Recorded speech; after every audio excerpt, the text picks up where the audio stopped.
အားလုံးပဲမင်္ဂလာပါရှင်ဒီနေ့မိကိုသူတော်တော်များများမေးကြတယ်ဘာလူမျိုးလဲဆိုမိကကရင်ကပြားလေးပဲဖြစ်ပါတယ်ဒါလေးကတော့ကရင်မစစ်စစ်ကလေးပဲဖြစ်ပါတယ်ရှင်โอเคမိတို့နှစ်ယောက်ဒီနေ့ကရင်လိုပဲပြောကြမယ်ပေါ့နော်ဒီဗီဒီယိုထဲမှာအဆလာဆို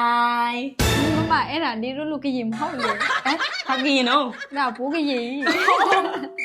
အော်โอเคတော့တမမတို့စကောကရင်နေဆိုတော့လေအေးနော်ပြန်ပြောမယ်အဲ့ဆိုစကောကရင်ဘယ်လိုမျိုးပြောမင်္ဂလာပါ ကရင်မင်္ဂလာပါမရှိဘူးလေ อ๋อမင်္ဂလာပါယမီးနေလဲပွဲဖော်အဝဲနေ နော်စတလာမူ သူ့နာမည်ကနော်စထဲလာမူတဲ့ညာနေဝါကညောမှုဖို့ယမိုးဝါကညောယပါ ယို ဝက်ယပါယို ရယမွေးပါပါကညောမူပါကညောခွာ ဟာလားယမိုးယပါနေဝါကညောယတေယတီနေဝါကညောယတာအိုခီစီရဲ့နီ ယတာအိုခီစီပန်နီ โอเคပါနဲ့ကြိုက်တာမီလဲ ဒီချိုင်းညောင်တီ ဘယ်ပြောမလဲ ညနာကေ ယန္နာကေ ဒီတော့လား တီတတော်နော်ယန္နာကေတီတတော်လော မမနဲ့ဟဲဦးလေယူကိုရေးရ ဒီလီ မနဲ့တော့ပွဲဦးရကလေ ပဲစီ တဲစီ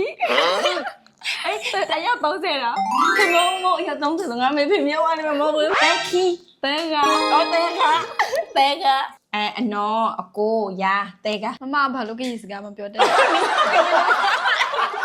မမဘာနာကတူကညောကလတ်ပါ နေအဲ့လိုမမြင်နေနဲ့အဲ့လိုကြောင့်ငါလည်းမရတူပြော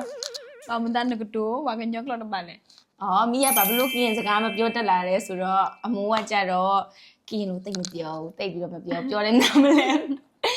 မိတို့ကကြတော့ဗမာတော်ထဲမှာကြီးတာများတယ်မိမမလေဗမာတွေနဲ့အနေများတယ်ငငယ်လေးတဲ့ဗမာတွေနဲ့အနေများတဲ့ခါကျတော့ဗမာကကရင်စကားတိတ်မပြောတတ်ဘူးပေါ့နော်โอเคပါအခင်းနေတာဝဲကြီးလောဝီလီ ဘာခီတော့မဘကတိလတာနော် အစိုးကလေးကိုရတဲ့ မမကတူကညောကလ